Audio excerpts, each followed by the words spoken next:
Hey guys, welcome to another episode of the 100% Wild Podcast. I'm Mark Kenyon of Wired to Hunt. With me again is Matt Drury and Mark Drury of Drury Outdoors. How are you?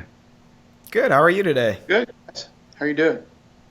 I'm doing well over here. Just, excited to get back out in the woods. We were talking a little bit earlier about some things related to weather, and so I've just been looking through my phone over the past couple seconds, looking at my upcoming weather forecast and trying to figure out where to be and when to be there. So I think it's perfectly related to our question of the day today, too.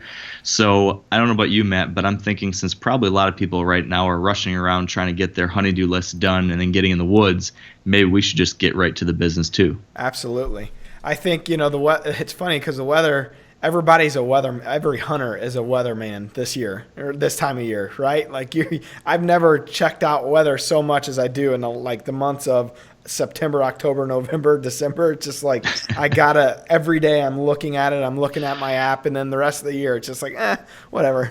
So true. It's funny, this morning when I woke up, my wife was, she asked, what's the temperature today? I'm like, well, it's 58 right now. It'll be 62 by noon, and tomorrow morning it'll be 38 though, so make sure you're dressed properly. I could tell you for the next 15 days exactly what to expect.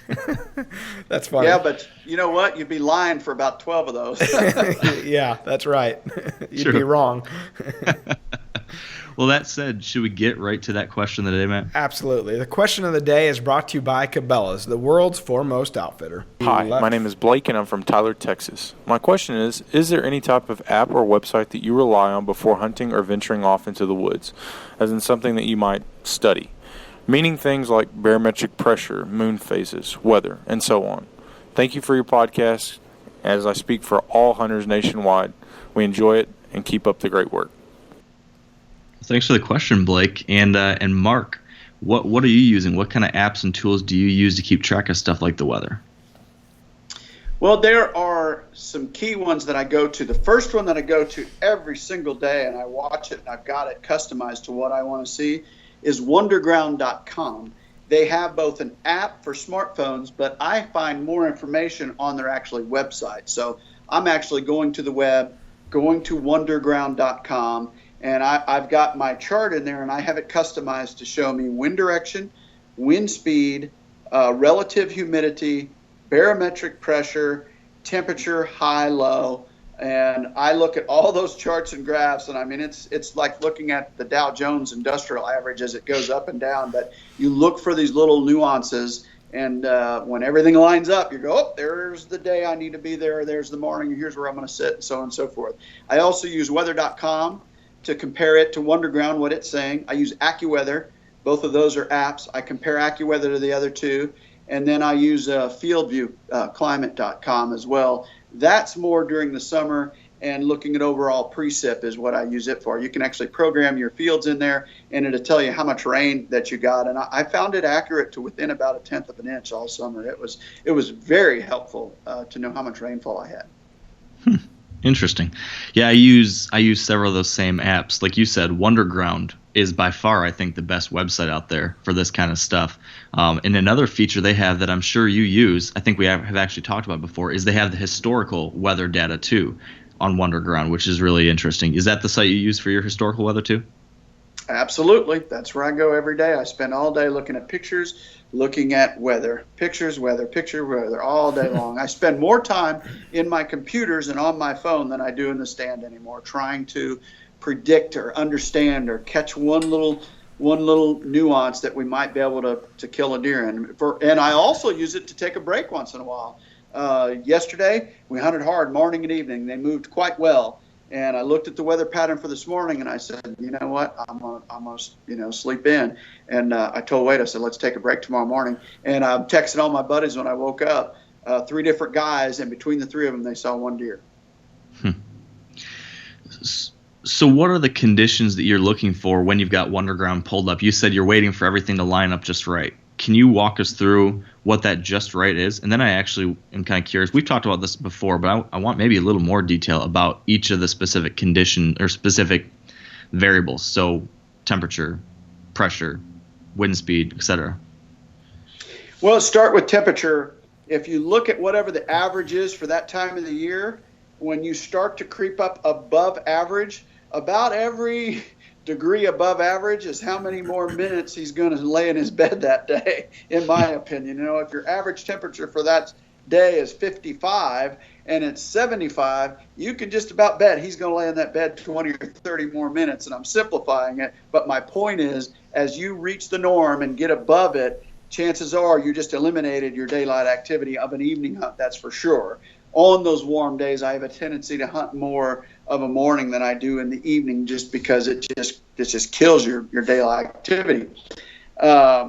When you look at wind speed, I always like speed to the wind, regardless of when I'm going out. I don't like when the wind isn't blowing. I see so many more deer when the wind's blowing than when it's not. It's not even funny. The exception to that rule is that first high pressure morning after a cold front, when the front blows through and the high settles in and the wind drops to nothing. That first morning with that heavy frost or just a heavy dew, that morning they will almost always move. And it's generally delayed a little bit. Heavy frost is going to put a deer down in its bed, and it's going to stay there. And it gives you a little bit of a chance to sneak in and be careful and get in there in the dark and hopefully not bump that herd around too much. But I like wind speed, particularly wind that sustains till dark. I see so many more deer when the wind sustains versus when it lays in the evening. When it comes to barometer, the barometer rules the day. There is no greater indicator of deer movement than the barometric pressure. I'm doing a lot of investigative looking into humidity as it pertains to pressure, because there are days that throw me for a curve when the pressure is low and they're still moving well, and I'm trying to correlate pressure, wind speed, temperature back to humidity and see if that has something to do with those old noses. And I haven't figured it all out yet, but I'm looking at humidity very closely this fall to try and put up a connection in there. Those days that I get fooled based on the barometer, if it has to do with humidity. I like the fronts, man. You watch deer movement, watch daylight activity, watch your cameras. It all revolves around those weather fronts. When that barometer stays stagnant for 3 or 4 days, heat, humidity, and they're not moving, and then all of a sudden a cold front's approaching, they're going to move as it approaches, then they're going to move when it's there, and then when it ushers in the high pressure, they're going to move. But then that second day of souths, which is generally the day after the high pressure settles in, it generally drops way off, and that's what today was. It was our second south, and that's why I sat it out this morning.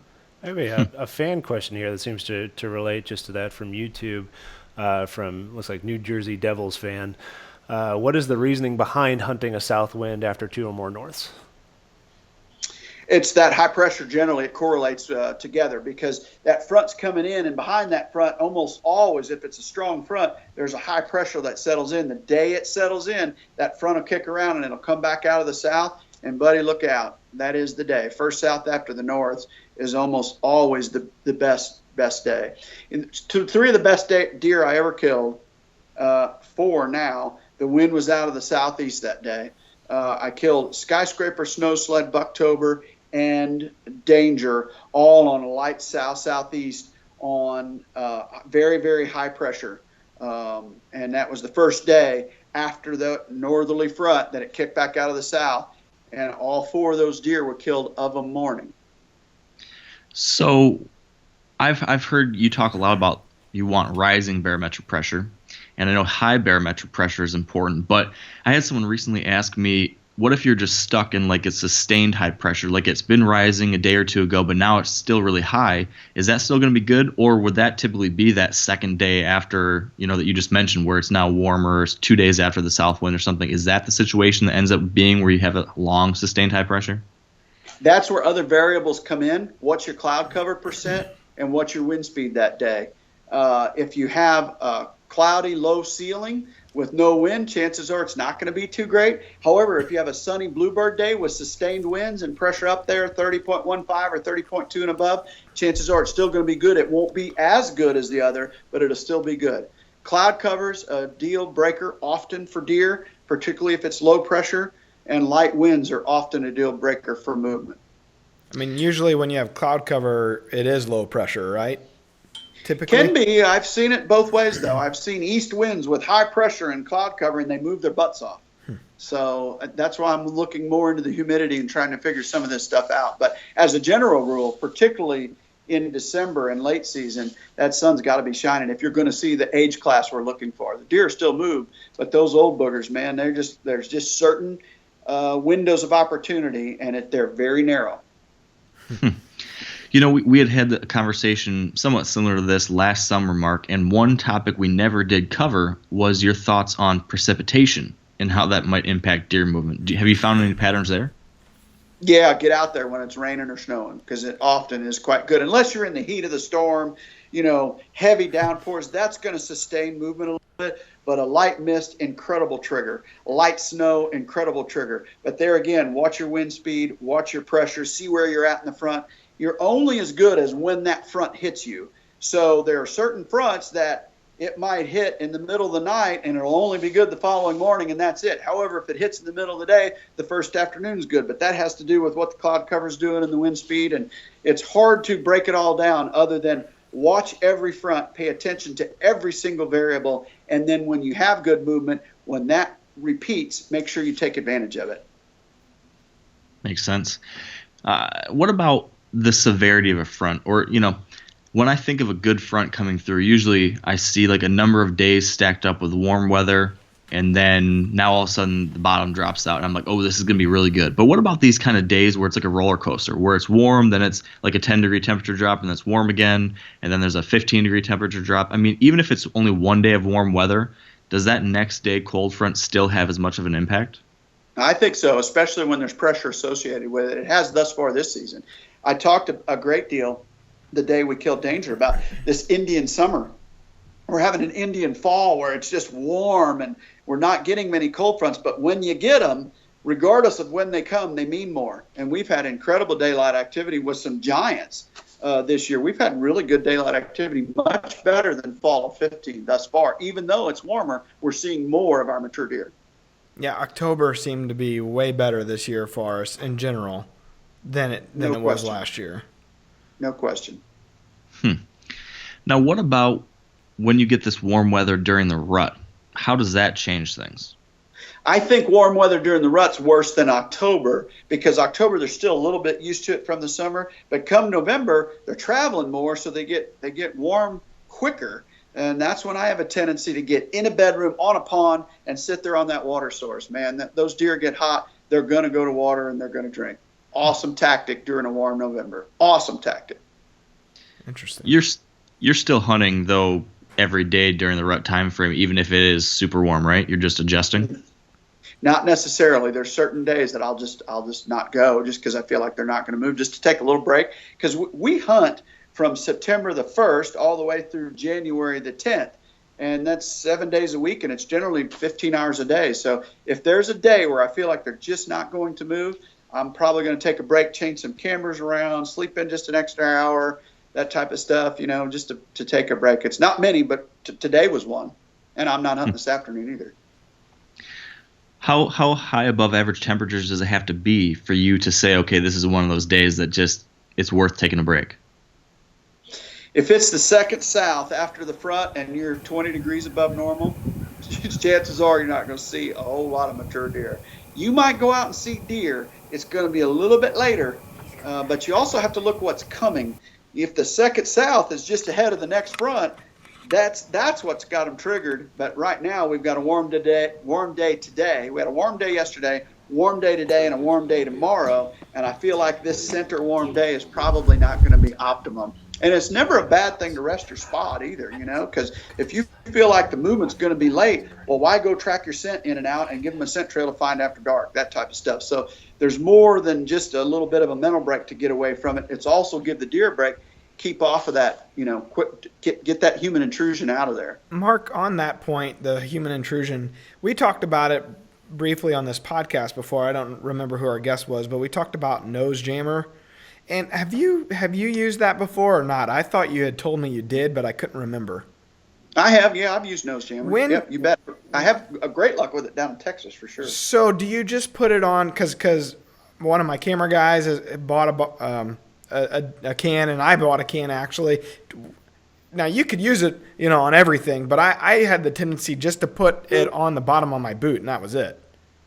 I put it around me to create like a barrier where I think my scent's going. I'll put it on the downwind side of the blind or the downwind side of the tree to like kind of cover my scent a little bit. But also in conjunction with that, I have a tendency to put out Evercalm. I have good luck with Evercalm as well, particularly in Texas, man. We can fool almost 95% of them, but the pressure's often quite high down there, and we have sunny days, and we fool a lot of deer. We use Ozonics, Nose Jammer, and Evercalm, and man, we fool almost all of them. Because that nose jammer is a very strong vanilla odor. I mean, what Ryan there was the one, he listens to the podcast, so he'll hear this, but he put it on the first time, and that's the first time I had ever smelt it before, and I was like, holy, I mean, it's like a cologne of vanilla, you know, and you could smell it a mile away. So I didn't know if you're trying to be scent free, if that's detrimental to your cause, or, you know, I get it on putting it on your boots so your scent trail on the way in is kind of masked, but I just didn't know if that general smell is too much, you know? I don't use it a lot in the Midwest.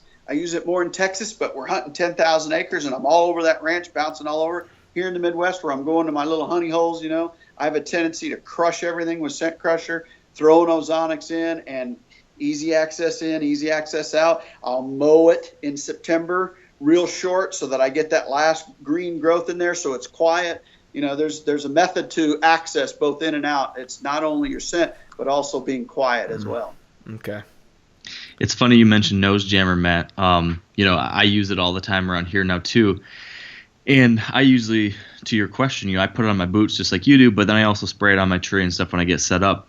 Well, I was hunting our northern Michigan property this past weekend, and the evening before I checked my trail cameras for the first time there, and I got 13 different days with black bear pictures right in front of my tree stand. And I hadn't connected the dots yet, though, so the next morning I climb up in my tree, I sprayed Nose Jammer all over everything, and I'm sitting up there, and I'm like, wow, I smell like a sugar cookie factory right now, and there's a 400-pound black bear showing up here every other day. Maybe that's not such a good idea. It's funny you say that because Aaron Bennett was telling me, he goes, you're going to have a bunch of does come up in that tree and lick you guys to death. I do see them come up and follow my trail sometimes and just sniff around, you know, like, what is this? But yeah, never a negative reaction, almost never with that, which is kind of a cool little tool. But I don't want them to follow my scent trail to the tree. You know what I mean? Like, I don't know. I've had some negative experiences with that on the lease where that deer that you're wanting to just keep on moving on and then circle back around and follow you right to the base of the tree, you know, and it's like, and then you're stuck. You're kind of handcuffed. True. Best sense, no scent. Best sense, no scent. That's 100%. kind of what I was thinking. Very true. Yeah, it's funny how all these different tools we use to try to avoid the wind or try to avoid the negative implications of the wind, in the end, the very best thing is just to make sure that you play the wind right and your scent is as low as possible. I'm kind of curious, related to weather, though. Have you found that the pressure impacts how well something like an Ozonics or anything like that works for you, Mark? Yeah, pressure definitely helps when you're using Ozonics. No question. The higher the pressure, the greater your success, and the lower the pressure, the worse the success. Plain and simple. It's pretty easy, actually. But Ozonics definitely makes a huge difference when it comes to high pressure. I love them, use them all the time. But more often than not, like, we've got so many spots where we're pretty lucky, you know, like, regardless of the wind condition or speed, I've got a spot where I've had great success there on that condition in the past. So therefore I have a tendency to go back to it, if that makes sense. So more often than not, I'm in a pretty safe position. I don't push it very often. Have you had negative effects with wind speed and ozone? Oh yeah, it'll blow it up. Yep. Blows it right up. Yeah, it seems like the one condition that I found that doesn't work as well for me is when you've got really high or swirling winds. When, you know, because I think you guys all know how it works, right? It's got to drop down onto your scent stream to change that molecule. And when you've got it whipping around all over the place and it doesn't actually connect with all of your scent, I don't think it can work in that way. And that's why I've started using Nose Jammer too, because I feel like that kind of helps me, you know, in those types of situations as like a safety net in case the Ozonics and all my other things didn't work. This maybe will help me get out of that extra couple % of times when I do have that issue. So I don't know. So you said you're spraying it on your stuff. Are you spraying it like to the downwind side, just kind of in the air, or are you actually spraying your stuff in the tree? tree. I think it's got to be attached to some, I guess, spray on physical object for it to linger and stick around there. So I spray it. I don't know if it matters which side of the tree you're spraying it on. I think the scent's there either way, but I do tend to spray it on the downwind side of the tree, and then my boots when I walk in, and yeah, it seems to help. Interesting. Yeah. Yeah. Speaking of wind, though, too, we haven't talked about this yet, Mark. What's too windy? I know you said you like speed to your wind. But what's the point where like, it's just way too blustery, they're not going to move? Or is there a point like that? Optimum is 10 to like 16, 17. Love that speed.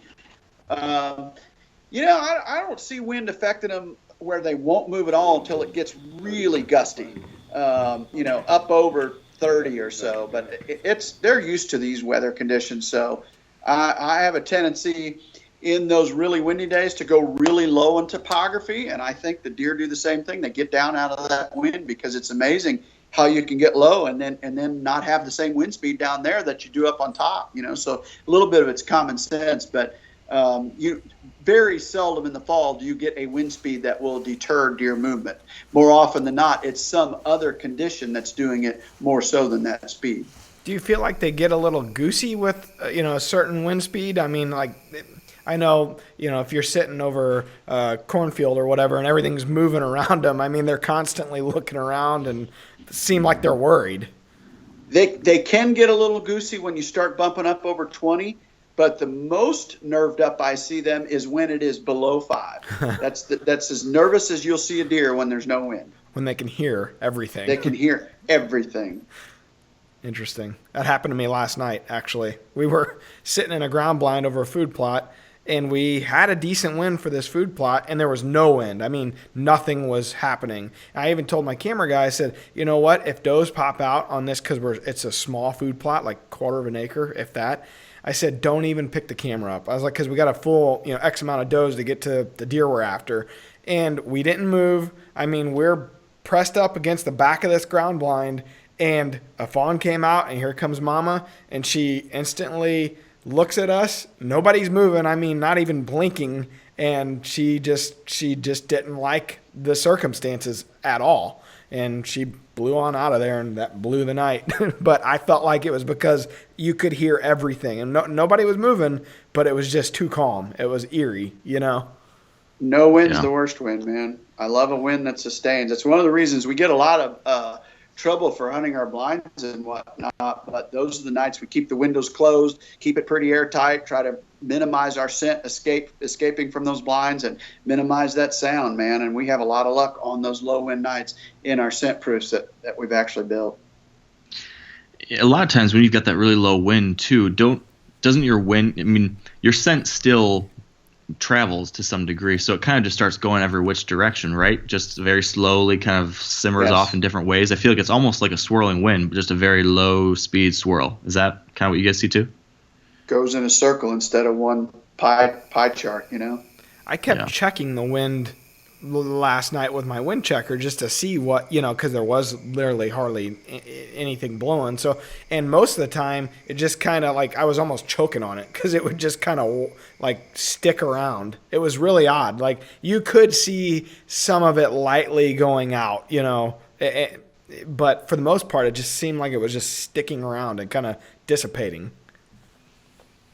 Not ideal. That's for sure. Not ideal. I hate when the wind's not blowing. Yeah.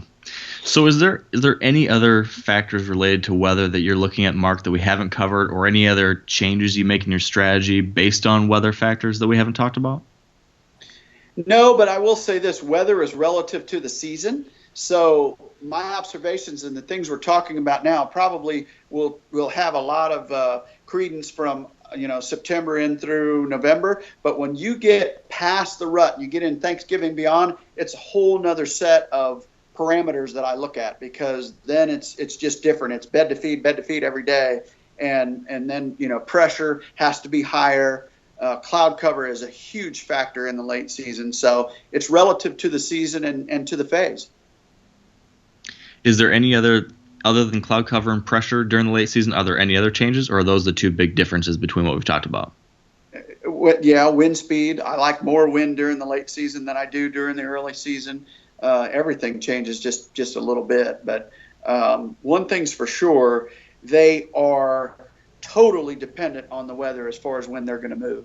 And I think it is triggers in weather that and moon phase that will, at the end of the day, because you gauge the rut in hindsight, right? You go, oh, wow, it was a great rut. I saw a lot of deer. Well, go back and look at the weather. You probably had favorable weather, favorable moon, so you saw daylight activity. The rut's still going to occur at the same time every year. Whether it happens at night, whether it happens during the day, has to do with the moon and the weather and whether you're in the right place to see it. What's the moon fixing to do here in the next 10 days? Is it a good moon or is it not ideal? Well, you're coming back into the rising moon or the full moon in November, and I don't think it hit ideal. I think it's horrible for afternoon movement leading into the full moon during November here, right? So the full moon is the 15th or 16th. So the 5 or 6 days that precede that is lockdown. You can set your food plots and you can just forget about it, man. However, those 5 days that follow the full moon this year, and I said this back in July, Matt, you probably remember it. Yeah. To me, those are the peak days of the rut this year as far as having daylight activity, because often during the rut when you get a full moon, your daylight shifts to all midday. Like I think it's going to start at about 8 or 8:30 come November the 15th through the 19th, and it's going to last till about 4 o'clock in the afternoon, and it's going to be good all midday if it's cold enough. And as warm as we've been in October and the early part of November, if it starts to cool down a little bit, right then you can just about write it down. I think the 15th through the 18th, if we get sunny skies with cold weather and decent pressure, you better get in that stand at daylight and stay there all day. And that's gun. Well, we're still in Missouri gun season at that time. Is Illinois? I'm trying to think when their gun season comes in. That would just precede first gun, I would think. But that week in Illinois is going to be good if you're sitting there in the middle part of the day. Yeah.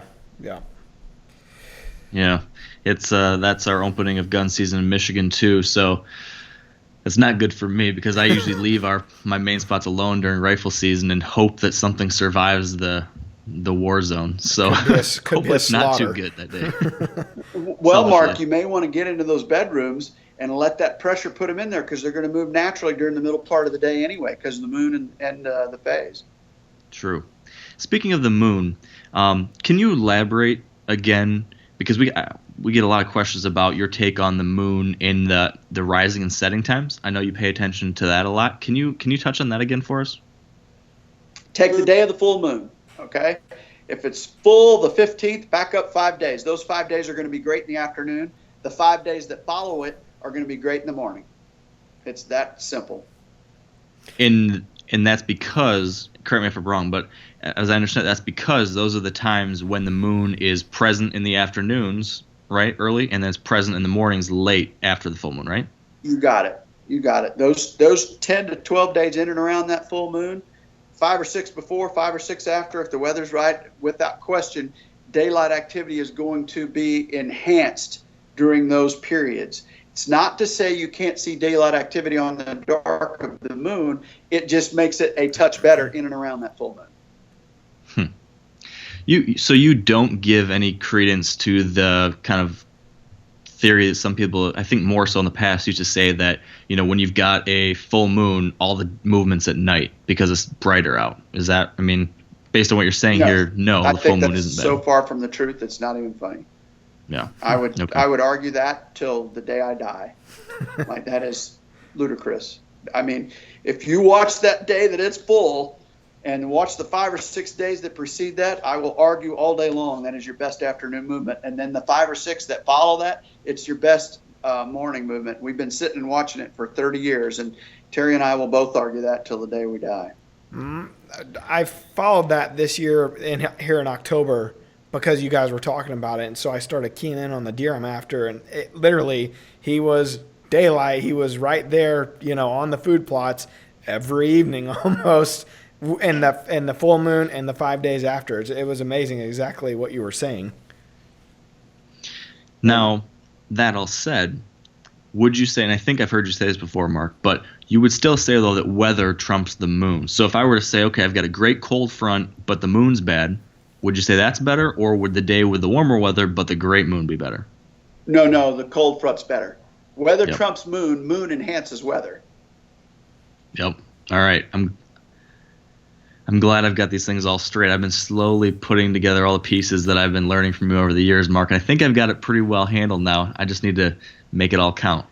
It's interesting because the kill Holyfield. Yeah, the moon question we get more than any other question. Literally, like I get emails about it through the website, on social media. We see it all the time. That is the one thing that you constantly have questions about. Is that what you've always seen, Mark? Absolutely. And if I've answered that question once in my life, particularly over the last 3 years, I've answered it 100 times. And it is so simple to take the day of the full moon, back up 5 or 6 days, hunt those afternoons, and the following 5 or 6 days, hunt the mornings. It's that simple. But for whatever reason, it is mystifying to people. I mean, it's a rather simple equation, but weather does trump moon. I will say that. But I've answered that question so many times, and yet you see it pop up continuously. I've heard you guys talk about it for 12 years now, and I still can't remember it. So. Well, you can always go back and listen to this one again then, Matt, next time it comes to your mind. I'll have to. All right. Well, is there anything we haven't covered, Matt or Mark? I think we covered it. No, I think this is perfect, the timing, because really you kind of gave some predictions for the next, 15 to 20 days here. So I think if people listen to this, they might be able to actually use it to their advantage and hone in on what their game plan is. Because it's the second most asked question we get is, when should I take my vacation days? Mm-hmm. So maybe this will help with that one as well. Yeah, that's for sure. Well, there's other can't miss days, and that's another question I get all the time. You never want to miss the 30th and 31st of October. You never want to miss the 5th through the 9th of November, and you never want to miss the 15th through the 18th of November. If you ask me, those are the best days to be afield if the weather's right to see daylight activity of mature bucks. Those are the best. Historically, write them down every year. Those are the best. And that's pre-lock, that is buck parade, and desperately seeking. The two in November just precede and follow peak of estrus. Perfect. Did you write it down, Mark? I'm sitting here thinking in my head, okay, remember this, remember that. Where am I going to be on this date? Where am I going to be on this date? Hopefully sitting over a big buck. There you go. Come on, guys. It's easy. Right? It sounds easy. Mark certainly seems to make it look like that, but we need to do a little more work, I guess, on our end, Matt. But soon, it's going to happen for us. Yeah, but I've seen Mark and Terry for my whole life doing this, and they didn't just end up this way. This is years of them doing it, and years of them putting in the work and the time and the effort, and sitting in a tree and missing family functions, and so realistically, they are a wealth of knowledge because they've been in the woods, watching this take place in front of them, and they've just been able to analyze it and spit it out, because everybody always asks how they came up with the idea for 13. Well, it's just years and years of their experience, and we just sat down finally and put it on paper, put it into a script. And, so I think as I look back, I think, okay, when Mark and Dad, how old were they when they started Drury Outdoors? Mark was early 20s, Dad was early 30s. I think, all right, I'm 35. I'm just starting to finally figure these things out. Like, well, they hunted forever until they really figured these things out. And you never really figure it out. They're always learning something. So right. I feel like when I think about it in that way, there's still hope that I can pick up and figure these things out in the coming years. Yeah, we've got time. That's for sure. But I think one of the things, and with the Wired Hunt podcast, I interview dozens and dozens and dozens and dozens of different really successful hunters. But one thing that's always stood out for me about you, Mark, has been your attention to detail when it comes to this kind of stuff.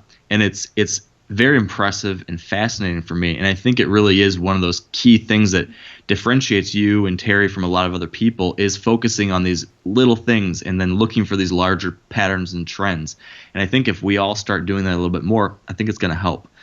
So thank you for sharing this wealth of information you've accumulated over all these years, because I'm sure, like you said, Matt, you and me wouldn't be figuring this out on our own for a long time if it wasn't for people like you, Mark and Terry. Yeah, we don't have the time to sit out there as much. You just have 9 to 5 jobs, and you just can't do that kind of reconnaissance that their job has now provided them over 30 years. Yeah, very true. Well, speaking of time, I do think we should probably wrap this one up, because lots of people have got to get out hunting. I've got to figure out if I'm going to be in a tree or not tonight. So thank you, Mark, for joining us today. My pleasure. Thanks for having me, guys. Mark, do you have any final thoughts before we leave? I think the only thing I would say is that if you want to have a question, which Mark? Drury. Sorry. I said I hope everybody kills a booner. I hope so too. And then I will hop in with my final thoughts now. That just being, if you want to submit your own question for a future episode, you can visit wiredtohunt.com/100%wild. You'll see all the instructions right there. It's super simple. Subscribe to the audio version on iTunes or Stitcher. Follow Wired to Hunt across all the different places on social media. And Matt, what do you got? Absolutely. Check out the podcast that we just did, or the ones that we've done up to this point, on Drury Outdoors' YouTube channel. And you can check out all our DoD TV episodes. We're doing original hunts every week. We have some throwback hunts. We have full episodes of Natural Born that we're putting up every week. So we really have a lot of really cool content. We're getting a ton of views on our YouTube channel right now. So please check it out, subscribe to it. I think you're going to enjoy it. It's kind of the wave of the future for us as a company. It's our evolution. The DVDs obviously are no longer being made, so we're focusing on that YouTube channel a lot. So check us out there, Facebook, Twitter, Instagram, and DruryOutdoors.com. The journal there right now, it's lighting up, so be sure to check us out on all things internet. Yeah, great stuff. All right, well, thank you everyone for joining us, and good luck hunting. Peace.